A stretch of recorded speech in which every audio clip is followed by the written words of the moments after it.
Bonjour, alors là, aujourd'hui on est embarqué dans un exercice d'analyse de niveau licence.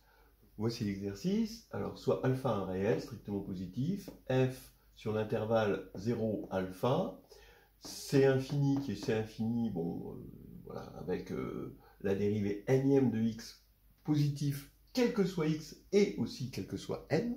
Bon, montrer que sa série de Taylor en 0, ici, converge vers f de x. Voilà. Mais cette fois-ci, alors, pour x appartenant à l'intervalle moitié, ici, semi-ouvert, et aussi pour x dans l'intervalle tout court. Alors, en fait, si je fais la différence, c'est parce que on utilise Taylor-Lagrange pour ça, le théorème classique. Et là, pour celui-ci, on peut utiliser Taylor-Lagrange, mais avec un ingrédient supplémentaire, ou l'obtenir directement, comme ceci, si on prend la version de Taylor-Lagrange avec expression intégrale du reste.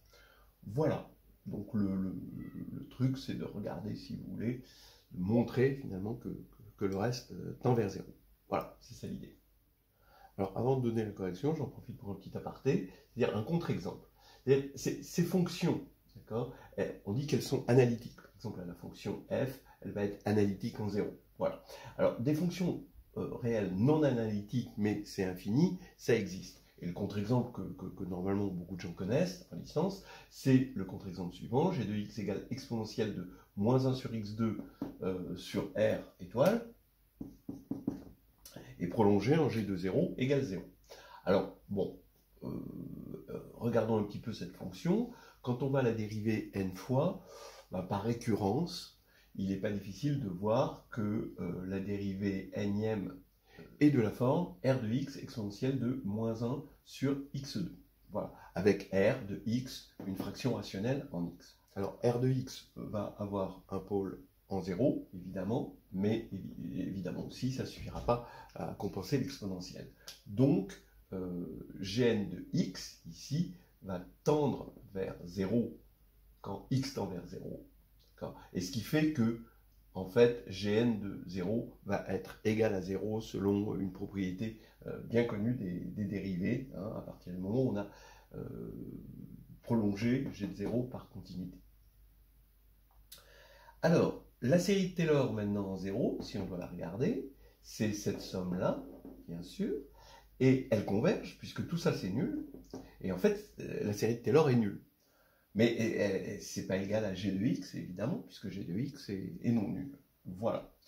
Donc, on peut un peu réfléchir dessus.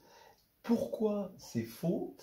Bien, ici, on avait des fonctions qui étaient à dériver en x positive sur un intervalle fixé. Alors il est facile de voir que cette fonction, bon, je vais l'appeler quand même Rn de x, hein, voilà, est positive dans un voisinage de 0.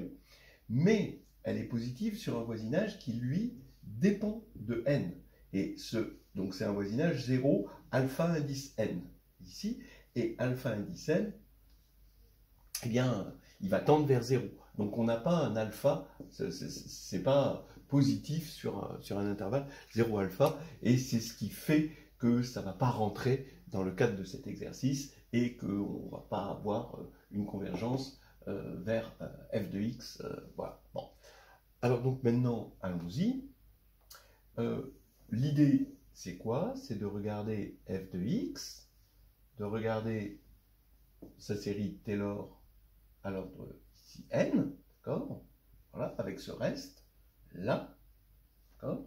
Bon, les conditions font qu'on a ce reste, et ce qu'il faut montrer, c'est que ce reste que je vais appeler Rn plus 1 tend vers 0 sur 0 alpha.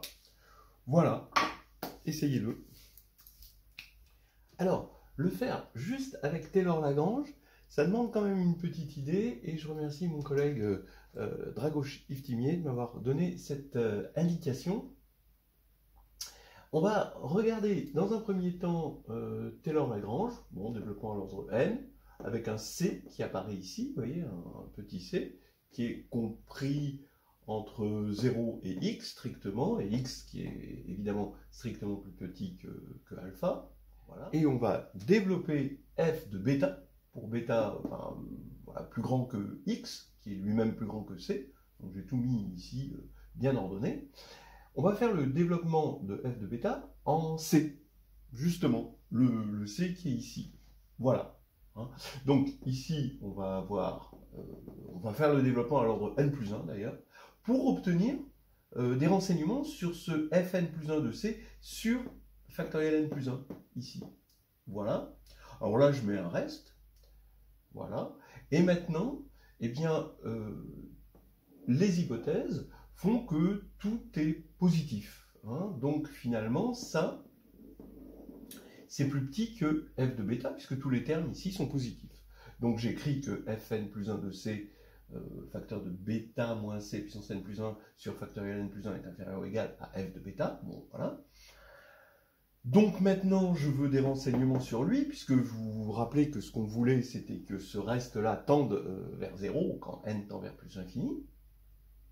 Et là, vous voyez ce qu'on a, hein. Donc ça, c'est inférieur à f de bêta sur x sur bêta moins c, hein, en passant ça de l'autre côté, le tout exposant n plus 1.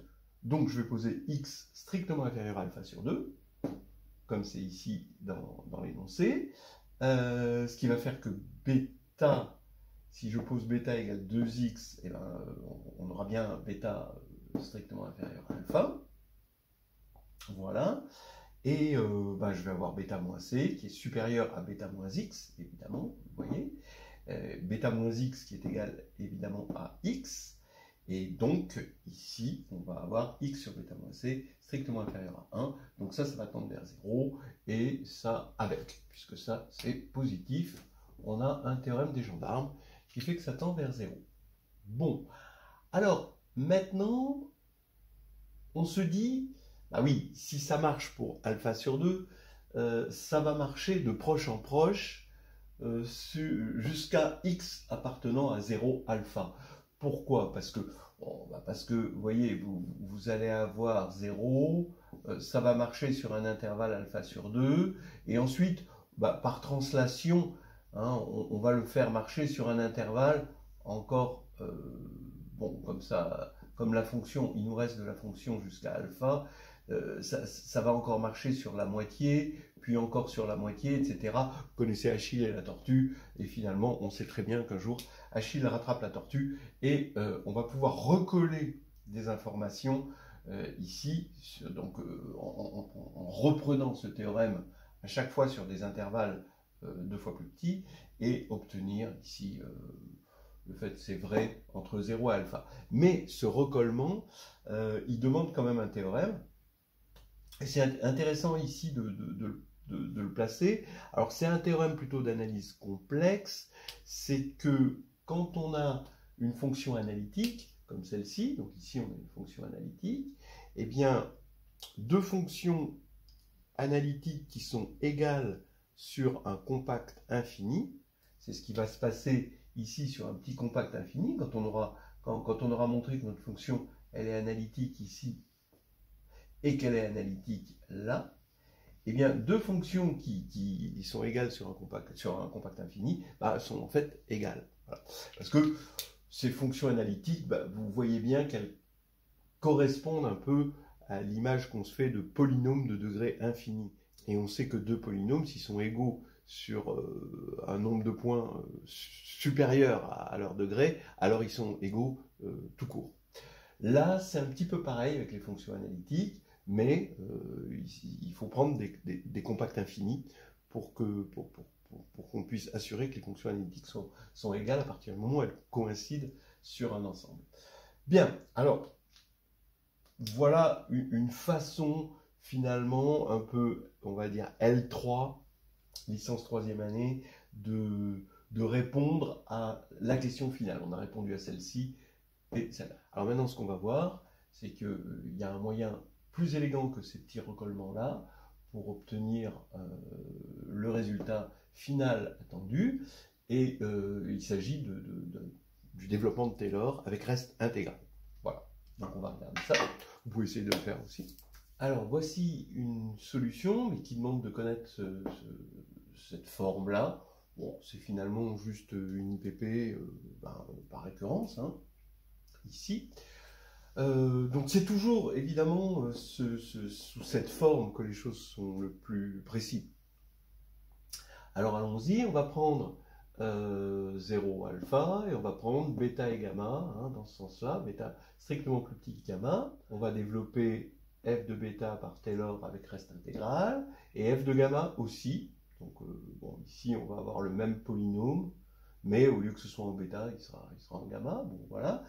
On veut montrer finalement que ce reste intégral tend vers 0. C'est ça qui va nous permettre de voir que ça va tendre vers ça. Et c'est ça qu'on veut. Et pour bêta quelconque, cette fois-ci, sans avoir à faire des petits raccords comme ça de fourmis. Bon, alors on regarde. On va travailler là-dessus dans un premier temps. D'accord, sur ce reste dont on veut montrer qu'il tend vers 0. Eh bien, regardez, je divise par gamma moins t puissance n, je multiplie par gamma moins t puissance n. Maintenant, ça m'amène à regarder la fonction homographique t donne bêta moins t sur gamma moins t. Alors, bon, si on fait la dérivée, on sait que la dérivée, il faut prendre le déterminant de moins 1, moins 1. Hein, il aurait fallu que je mette moins t plus bêta moins t plus gamma sur gamma moins t tout carré. Et là, ça fait, quand on calcule ce déterminant, bêta moins gamma, donc qui est négatif ici, donc avec un carré ici, ça fait quelque chose de négatif vu les hypothèses. Bon, strictement négatif, ça veut dire que c'est décroissant sur les intervalles, hein, du domaine de définition. Et là, comme on est en train de regarder t de 0 à bêta, eh bien, c'est décroissant sur l'intervalle 0 bêta, hein, ici. J'ai pu diviser ici justement parce que ça c'était strictement positif, hein, puisque t il est ici, hein, que gamma est là. Bien, donc ça veut dire, comme c'est décroissant, que le maximum sera pour t égale 0, et on peut sortir bêta sur gamma. Ici c'est positif, ici c'est positif, hein, j'ai pas besoin de mettre des valeurs absolues, donc j'ai exactement ça, c'est inférieur à ça. Et ça, eh bien, c'est inférieur à la même intégrale, évidemment, de 0 à gamma, par la positivité. Et ça, c'est forcément plus petit que f de gamma. Donc, j'écris que ça, c'est plus petit que f de gamma fois ça. Et là, maintenant, c'est terminé, hein.